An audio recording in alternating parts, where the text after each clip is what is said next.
Shalom. పేతురు రాసిన మొదటి పత్రిక 3వ అధ్యాయము 9వ వచనము. 1 Peter chapter 3 verse 9. కీడుకు ప్రతి కీడైనను దూషణకు ప్రతి దూషణైనను చేయక దీవించుడి. Do not repay evil with evil or insult with insult. On the contrary, repay evil with blessing.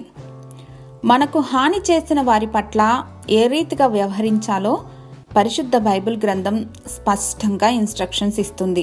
శత్రువుని ద్వేషించు, కంటికి కన్ను పంటికి పన్ను అని పూర్వపు పాత నిబంధన కాలంలో చెప్పబడితే, యేసయ్య శత్రువులను సైతం ప్రేమించండి అంటున్నారు.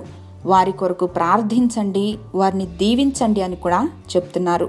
మనల్ని బాధ పెట్టిన వారి చర్యలను తప్పు పట్టకుండా ఉండాలంటే ఖచ్చితంగా మన హృదయం దేవుని ప్రేమ చేత నింపబడినప్పుడు మాత్రమే మన పెదవుల నుండి దూషణలు, హృదయం నుండి కీడు సంబంధిత తలంపులు రాకుండా ఉంటాయి. మెక్లాన్ అలెగ్జాండర్ అనే వ్యక్తి 38 సంవత్సరాలు చేయని తప్పుకు జైలు శిక్షను అనుభవిస్తాడు.